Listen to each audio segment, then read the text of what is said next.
Hello. Hey, how are you? Good. Happy to see you. Same here, same here. Good to see you. Who is that behind you? Is that you? Uh, yeah, it's me. But why do you have a black hair? No, it's a portrait of me. It's Ah, not a so black. now I could see it, yeah. Well, Yeah, okay, the hair color, yeah, okay. yeah, You should have had blonde. yes. Yeah, that's beautiful. Okay. Thank you.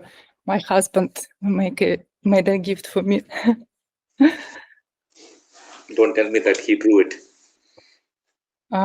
He went to Armenia and he came back, with the portrait, so he ordered it there. Okay, okay, very nice. It's beautiful.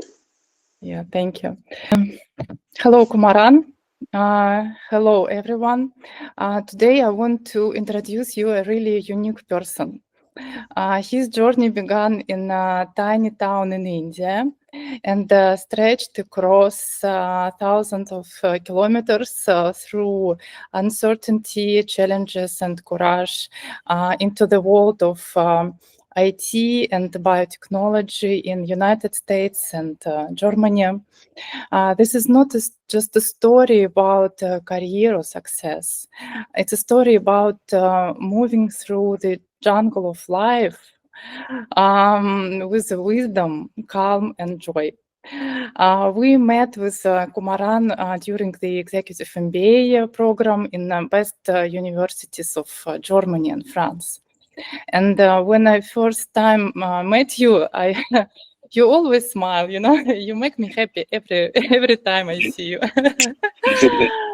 So yeah, when I met you, I realized that you're the person to whom everyone can turn to get any advice, not only regarding the education, but mostly about life. You're kind of live book of knowledge for me personally.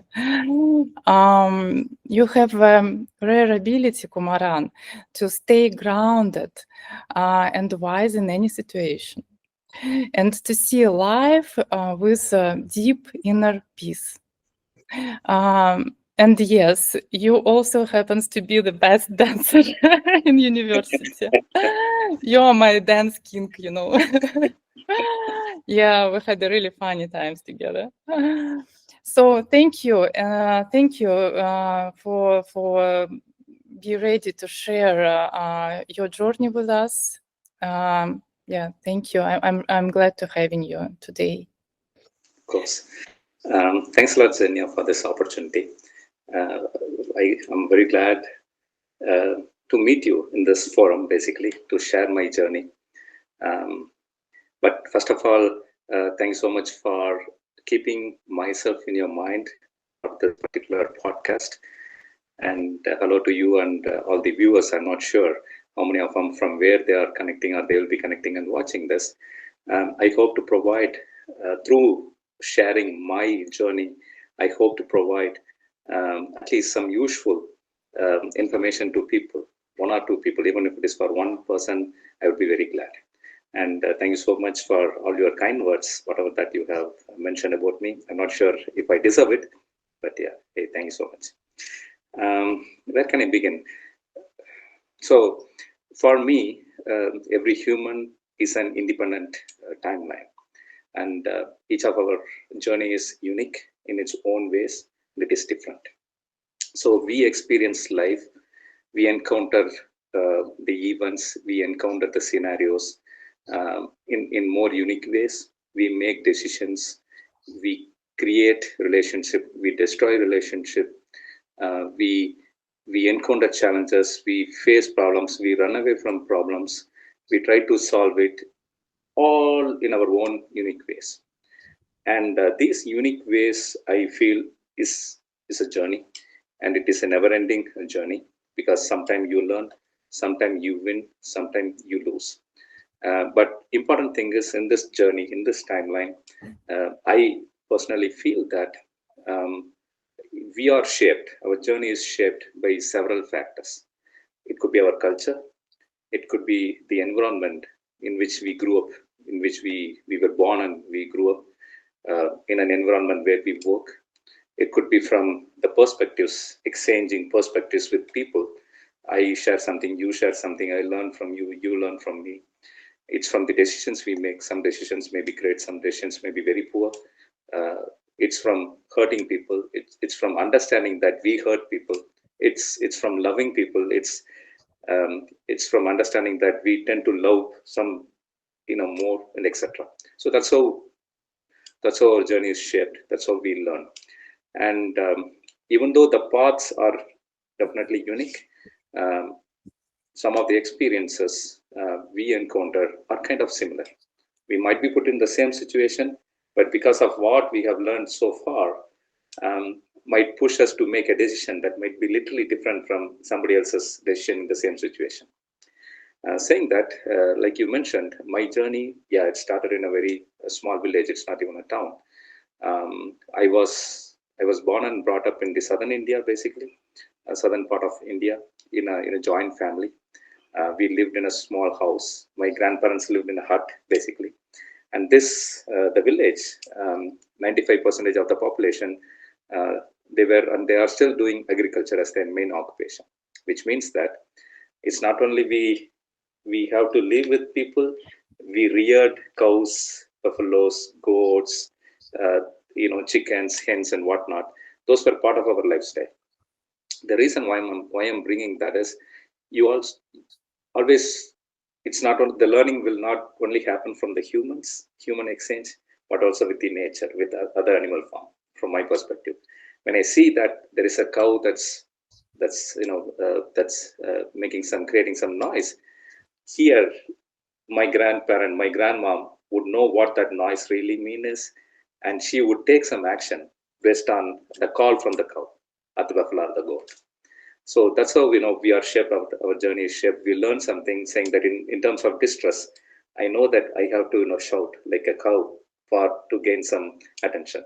In terms of peace and love, I know that I have to behave like a goat, to go for a small lamb, to go for a cuddle. So these are some things you learn even without knowing that you are learning.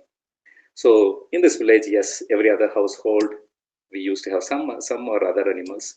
We used to live in joint families. Our interactions used to happen mainly in the form of person to person. So that the village is so small that everyone knows every other person in the village almost. And one beautiful thing in the journey was, which I learned very early in my childhood, was we never used the terms like sir or ma'am to address someone. In the sense, like, we lived in a village. Yes, we had people that believed in multiple different religion, faiths. We had people from different caste system, as you might have heard of, caste system in India. But they used to address the other person with a relationship term. Say, for example, my father was called as brother, uncle, grandpa, by somebody who was not related to our family at all, blood-wise. So this is something that you learn it without knowing that you are learning, and it shapes your understanding. After I joined my engineering, or after I joined my first job, it was really tough for me to call somebody using their names. We don't address a person using their names, first names or last names. Either we call with some relationship, like elder brother or younger brother or elder sister. So it was really tough for me to change that. That was a drastic difference for me to coming from a small village going to a corporate world. It was a drastic difference. But this journey, yes, I never had a television up until I was 10 years old or 9 years old. We never had a telephone in our house till I was 17 years old. Hardly there used to be 1 or 2, 3 televisions in the whole village. There were no channels, and only every Friday, our government used to run 30 minutes of songs time window. So they run 5 songs basically. All the kids, even the adults, we used to go to that house to sit in front of this black and white small TV to watch these songs, the film songs, basically. That's our encounter with television. Then my father, luck would have it, he was able to purchase a color television. And now the population got segregated to this house, which was having black and white television, and to our house. They used to come and assemble. My mom or aunt or grandmom used to cook some food or tea or something like that for them. So that's how it happens. We never had any opportunities. I'm not complaining. Yeah, this is important. We never had any opportunity to learn a music instrument, to learn an art form. All we had is people. All we had is the interactions between people. It's not, we never spoke to, or we were never obliged to speak to an art form, or to a drawing board where you take your time off and go and draw. No, it never happened. We were never alone. We were never let go of. In that situation, now when I look back, I feel that you get empowered by interacting with people, by understanding their point of view, by understanding, now the English word for that is empathy, by understanding others' feeling, why they are speaking that way, and etc. Even though we had not had any opportunities to learn any sport or anything, we were able to play some sports. We were able to create our own toys using whatever the items we used to have. Like cricket is famous in India, for an example. We used to take the complete coconut leaf. We used to remove the petals of the coconut leaf. We used to cut it and make it as a bat to play cricket. We used to make flywheels using, palm trees are famous. When the leaves get dried, you can, break the leaves. You can make flywheel. We put in a thorn from a plant. We used to stick it in a stick, and we used to run with that flywheel. Every other kid. So this is how, those were our toys. Nature, the things we were able to make, those were our toys. Despite us not having anything, I was introduced to the game of tennis, for an example, by my aunt. I really do not know where she got that information. I was introduced to the politics, at least the local politics, how the things work by my dad. I was introduced to some art form, to listen to music, by my teacher. I was introduced to stories, how to tell stories, by my neighbor, who is a great storyteller. By the way, we used to, like, as a kid, he's 4 years older than me.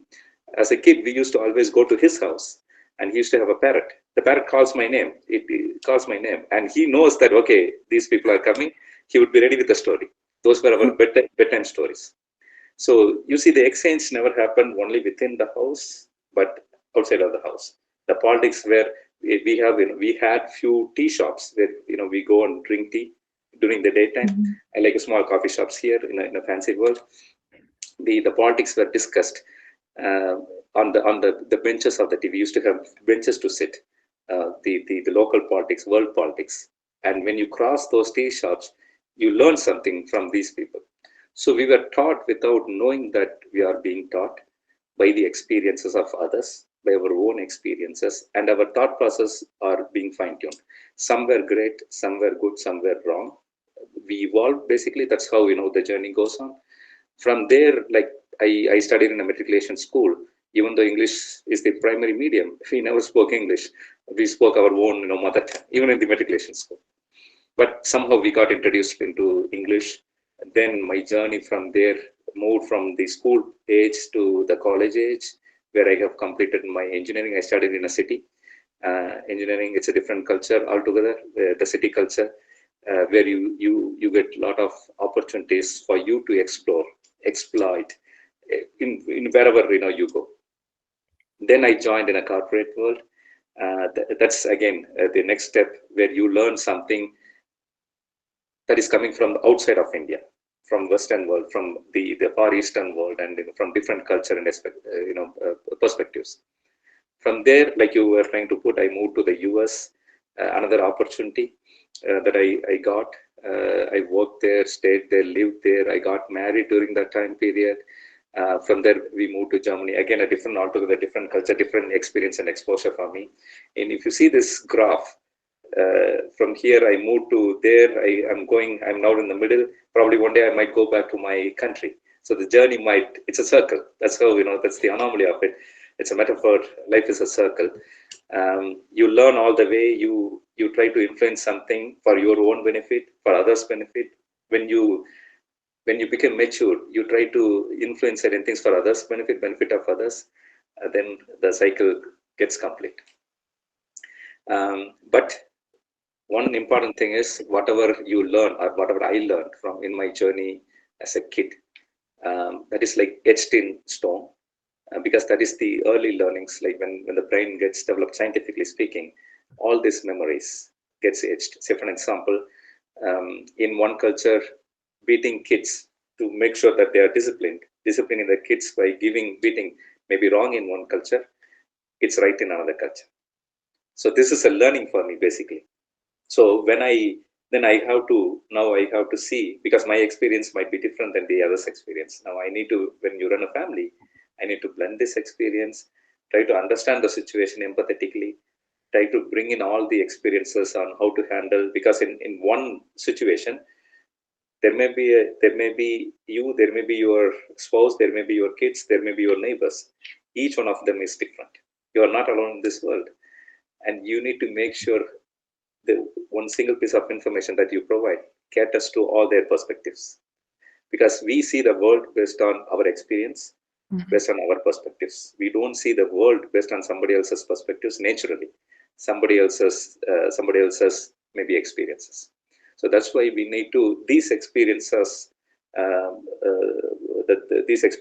I have encountered in my journey so far, I would say have shaped some of my actions. Actions could be decision making, interacting with people, sharing something, trying to help, trying to not help, etc. So this is my journey. I hope I was able to cover my journey a little bit concisely and precisely. Money is not important. Money is important in our lives. At the same time, money is not important. So my father earned what?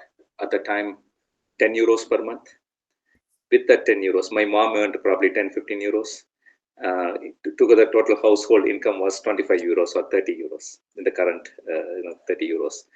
Within that 30 euros, they have to pay for my education, our education, take care of them, take care of everything, take care of their parents, my grandparents, my their in-laws as well, and etc. So imagine earning 25 to 50 bucks, 50 euros per month, taking care of a complete household, education, medicine, food, and etc. It's really tough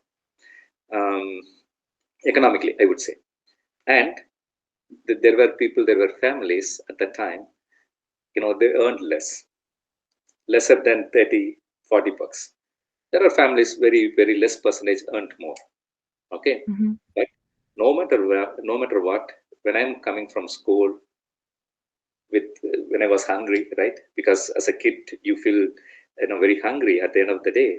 Even if I don't have food in my home, like even if something was not cooked, somebody from my neighbor, they used to call, they used to give me some snacks, my brothers some snacks, they used to feed us. It's not only after school. When we go to school, my parents always carry more food to feed my friends, my classmates. We eat together most of the time. Their parents used to share the food. This is a bonding that we developed. I'm still in touch with my school friends, touch wood, knock on the wood. We are close. They have seen us like since we are 4 years old, their parents. They never saw a difference between their kid and us.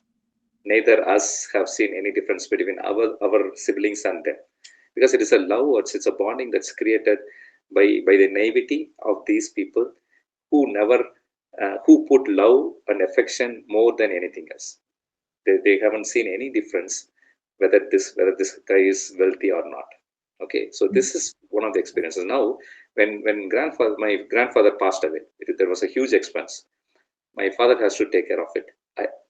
Through either taking some loans from somebody, or selling something of his own, like a land or something, to take care of the expenses. All of a sudden, somewhere, one of my father's friends, he came out of nowhere. He handed out a huge stash of cash to him.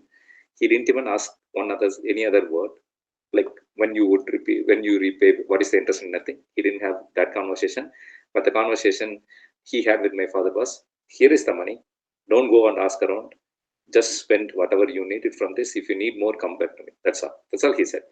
And this gentleman has passed away as well. But my father, till today, I was in India in last December, 1 month ago. Still, he's able to remember this incident. And when we were in Singapore, I met this gentleman's daughter. She's married and she's living in Singapore. She never met me. I never met her in all my entire life. I made sure to meet this person. It's for the gratitude. It's for the help. It's for the gratitude, right? So these things are really important. And why I feel these things are important is because of so many such experiences that I have encountered. It's not about money. Money is always important. Right? Money should not be the decision maker in everything, because always somebody will earn more, somebody will earn less, and it's not that, right? So this is one of the incidents that if my father had not shared this with us, I would have not been able to be this. I'm grateful that he shared for me to get an opportunity to show the gratitude. Yeah, it's amazing story. Kumaran, what do you think was your motivation to become successful? As you mentioned, you are able to meet your your neighbors and boys, girls with whom you grow up. So probably you're a most successful person from this village. How come? What was your motivation? Yeah, if we compare the yardstickers against me, against some other kids from the village, maybe I am in one of that niche group of successful people. One of the important motivation is that it's a motivation. So we had always looked up to somebody in the village, basically. So my father, my grandparents were there. They can't read and write, basically. But they made sure that they sent my parents 500 kilometers away for their education. So my parents were a little bit informed than some of the parents in the village, right? So they were able to draw some reference, look for us to look up to and reach that height. So we had so this is important for anybody's life. We have to have something, which is the goal here, for us to push ourselves to that point. I had some reference for sure. We were informed, my parents were informed or also less informed in certain areas, because we are living in village and right, we don't have any opportunities other than listening to the radio, no televisions, nothing. These are the people that I always looked up to. They looked up to for my elevation, I would say. Now, that is one thing. But when you say that, if you ask me if this is my own success, yes, it's not my own success. It is a collective success. In the sense, like some opportunities were created for me by my parents. For example, when I wanted to study engineering or even medicine, they tried to create an opportunity financially and etc. They try to take me to several people, for me to learn from them and where to go. This is one thing. The second opportunity is, so now my goal is set. Goal setting is really important for anybody to become somebody, right? The second one is, there have been some opportunities created by some gentleman to create some engineering school, and I was accepted in the school. So now there is a push from my parents. My parents never pulled me down. They were always trying to push in one way or the other, saying that, hey, yes, we are educated, but we are not professionals. They were educated a little bit, but they were not professionals. So I'm the first kid of the family. So they wanted me to become a doctor, but in India it is merit system. I missed within a mark my quota medical seat. So I chose engineering. Since I chose engineering, my brothers chose medicine. So they secured good marks. So now I was literally being pushed, saying that, okay, your brothers are doing well, some of your friends are doing well, you had a goal to reach up to this level in your career. I was getting literally pushed to do well in my education. basically in my engineering. Then came another competition. It's the corporate world. When you go and sit in the corporate environment, people are flaunting their language skills, they're flaunting their engineering skills, and etc. Now again, there is a comparison that was born. Now yardstick is not my set of people in my village. Now my reference is these people. I was always thinking at the back of my mind how to do well like them. But what I learned, Xenia, is the goals are important. Okay, not the goals are important, right? But it is your unique journey. You can be an engineer. You are not similar to some other engineer somewhere. You can be a doctor. You are not similar to some other person somewhere. Everybody has their own plus and minus, strengths and weakness. That's I learned as part of the journey. Because when I was failing, right, I became more inferior. There was an inferiority complex. That's why I was a little bit reluctant to how to bring this point. There always an inferiority complex that gets built in my mind, saying that I was not able to develop a code, a program like this person. I was not able to present precisely like this person. But what I learned was I have my own strengths and weakness. Like me, they have their own strengths and weakness. Their opportunities shape them to be there. My opportunities, my journey shape them to be here. So always, that comparison will be there. But now I'm taking, now I have comparisons, but I'm taking in a different way. So when you say success, yeah, maybe success I don't know, is it money? Is success measured through education? Is success measured through traveling around the globe? There is always somebody who is better than us, who is doing better than us. So I was able to do something in my capacity. I was making sure that my parents are a little bit proud of this son, basically, that okay, he's able to achieve something that they were not able to achieve. That was my goal, end of the day. Yeah. Every time when I'm talking about success, it's not comparable to others. It's just success for my own. Thank you. And my next question is about your lightness and discipline. You seem like a very joyful, light, and calm person. But I have a strong feeling that behind that lightness, there are a lot of self-discipline. How do discipline and joy coexist in your life? So for anything, so consistency is important. For you, for anybody, if they wanted to be a successful person, consistency has to be important. If you want to become a good programmer, you have to learn consistently. Example, right? If you want to become a good investor, you need to consistently put your effort in the investment. So this consistency is anywhere, even if you go to military, consistency is important.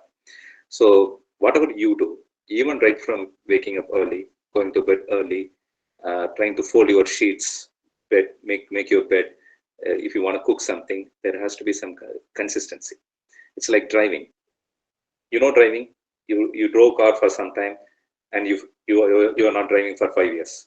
There is no consistency. Your muscle memory is going to be deteriorated. So whatever I do, I make sure that I'm trying to be consistent. When I speak to you, when I try to create a relationship with somebody, I make sure that I'm consistent in whatever I do for them.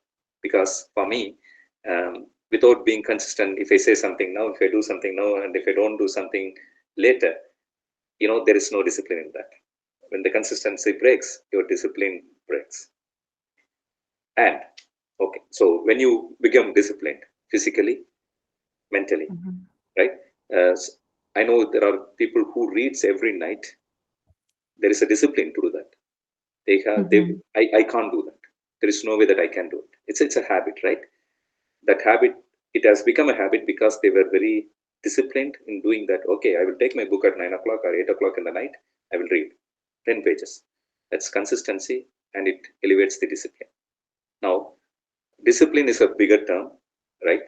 Discipline has, say, am I disciplined? Like even putting the right clothes for the right occasion is a discipline from my perspective. Respecting people, respecting my elders. Whenever I have this tendency, right from my childhood, when I see my teacher or when I see elders, I stand up from my chair. I had showcased even without me knowing that I'm showcasing when I was in the US, even in Germany. I see, because in my mind, I learned that I have to show respect to elders. One way in India is, like we were trained to, not trained, we have seen people standing up when some elders crossing or coming to them, and it's a way of showing the respect, right? So that has come to me automatically. And I was not, people noticed this, and I was not saying that, hey, why are you standing up? Sit. I see this as a discipline, right? This may not be the discipline that everyone in the universe follows, but I was following this consistently, and I was very disciplined in this way, saying that, okay, I'm respecting my elders this way, addressing them this way, treating them this way. I'm respecting my friends this way, addressing them this way, treating this way. There is a consistency. I address you as a friend the same way I address my friend from the childhood. So for me, that is the discipline. I don't want to create segregation between my friends. So that's my discipline, right? I'm very disciplined there. There is no right eye, left eye. For me, everyone is same. So this is one thing. Now, second thing is, this is really tough. If you don't get trained as part of your journey in the childhood, it is really tough. I cannot do a military work. You cannot do a military work. There are people who are trained for that discipline, in a disciplined way, eat at the right time, wake up at the right time, do exercise. We cannot do that, right? So discipline and consistency takes a long period for us to be very disciplined.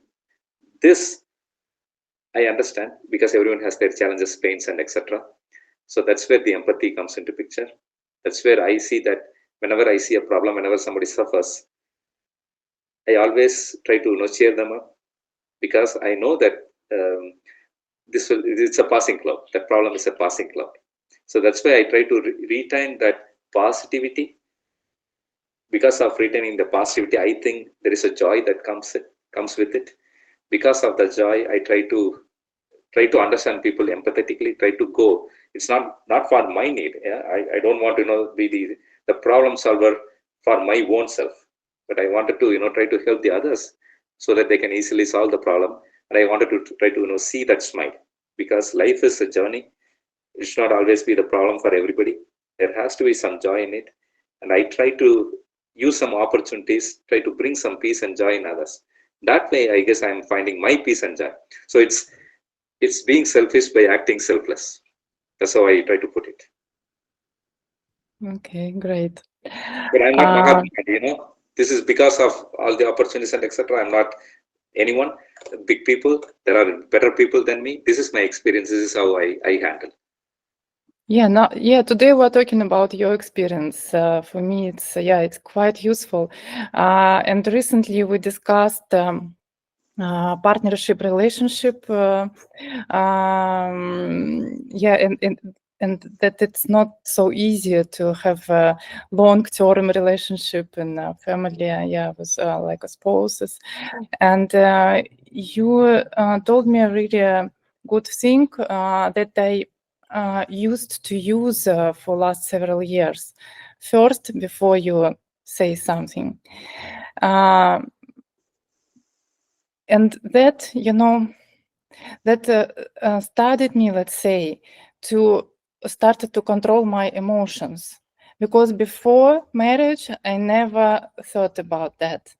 And now I understand how it's important not to be fake, no, but not to let emotions to control your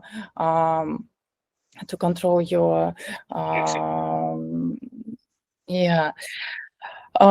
So my question to you, what has helped you to preserve, let's say, your relationship in 15 years? It's so long.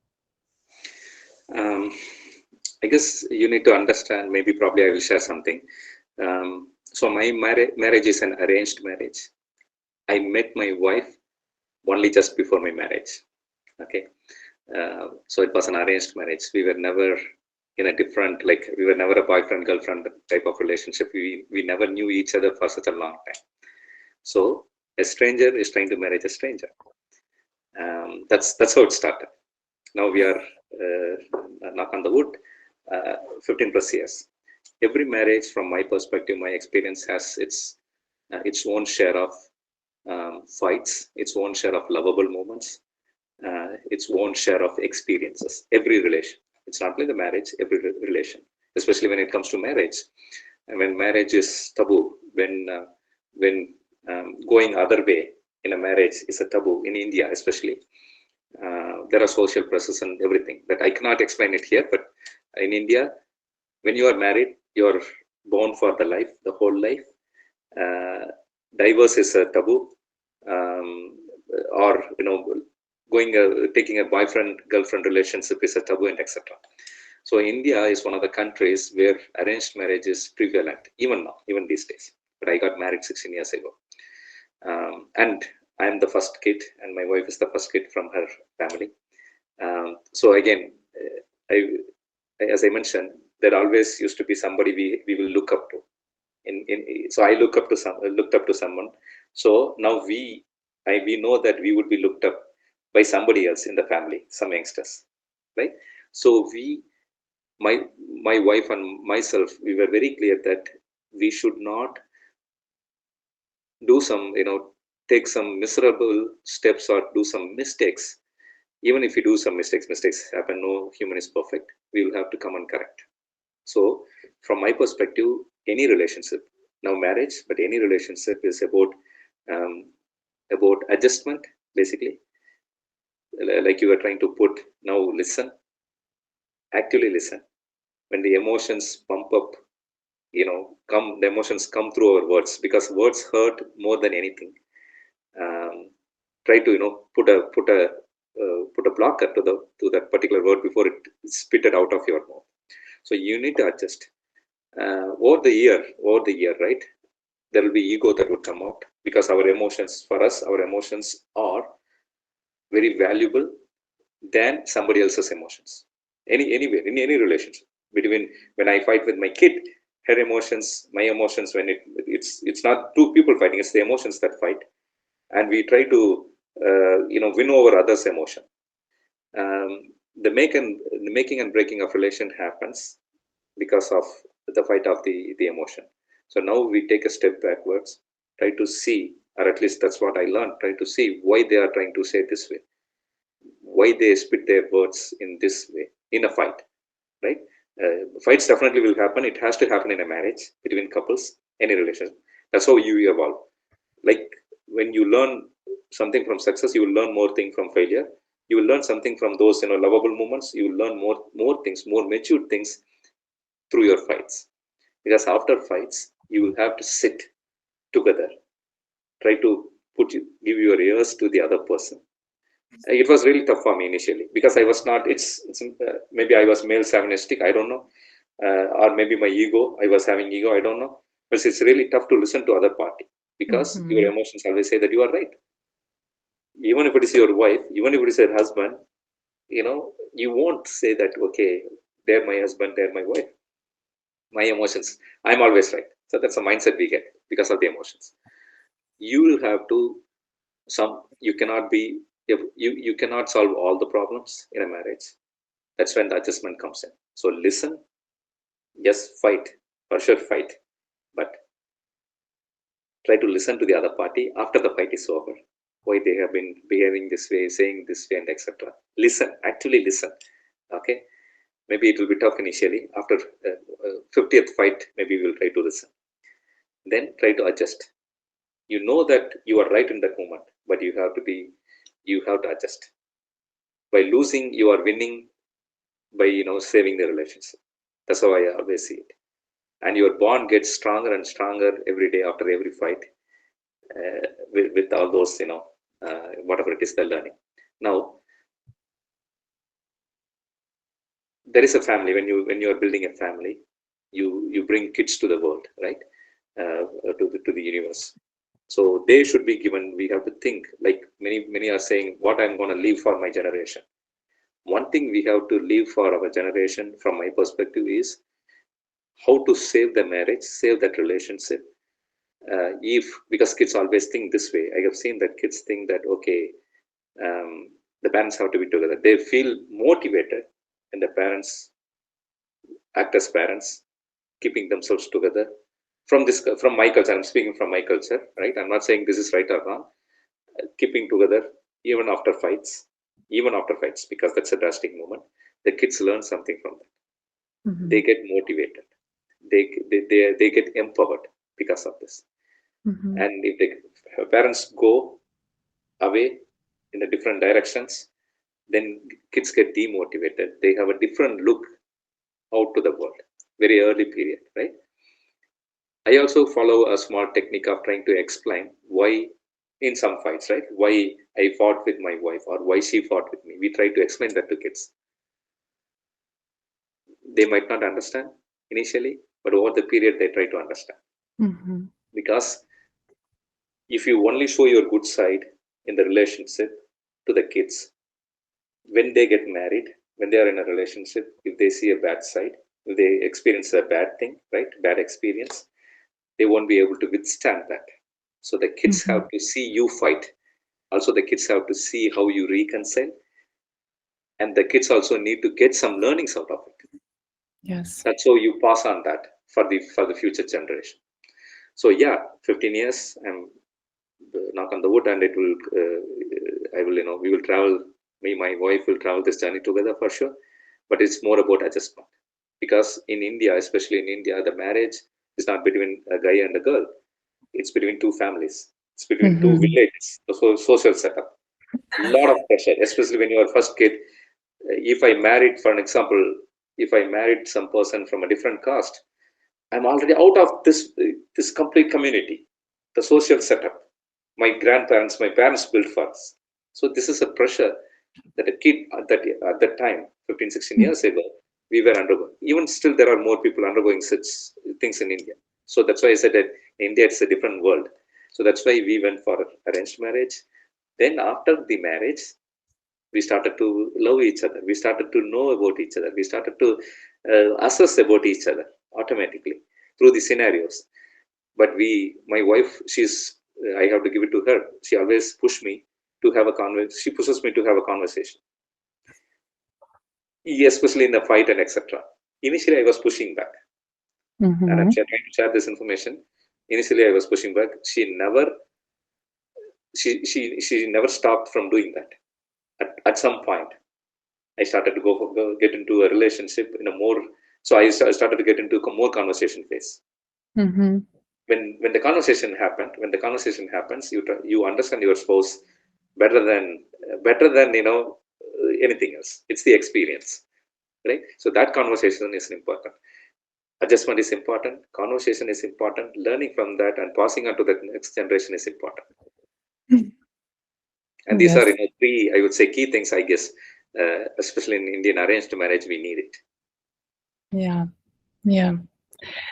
Yeah, you're right that also that kids they should see all range of emotions from their parents. Yes, not only good part of us.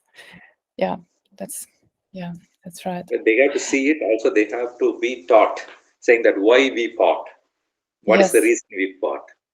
Yeah, and that they are not a reason. They should also realize, because kids they always think that they are reason, but it's not No, true. no. They are not the reason for any fights between the husband and wife. But it is better to explain. That's my perspective. Yeah, Husband and wife, they exactly. have to go to their kids, say that, hey, she did that, he did that. We talked about it, and we came to this solution. Yeah, maybe good or bad for me, but yeah, it's every day is a new day. Every second is a new second, right? Yes. Always there is an opportunity. Thank you, Kumaran. And we are going to the end and short blitz, several questions. Sure. Yeah. What is your life motto? Life motto: where there is a will, there is a way. That's my life motto. If you really want to push through, you will definitely do it, no matter what. What is the one trait in yourself that you don't like?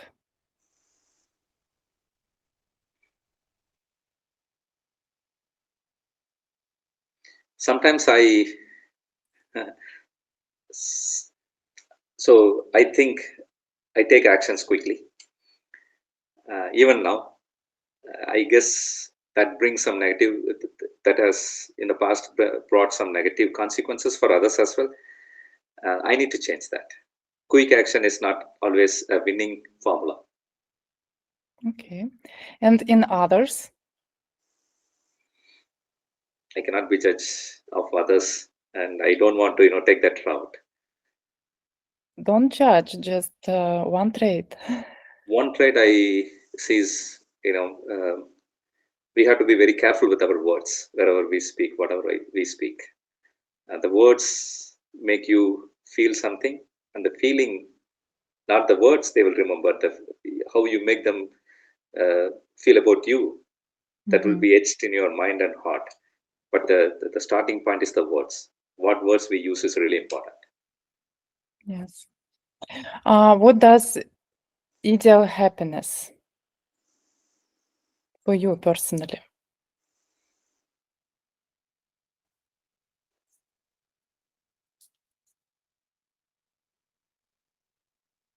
When I'm allowed to solve the problem of others, I get some joy, basically. When I'm trusted as their somebody to go to person, I might be able to solve it or not. That's a different story.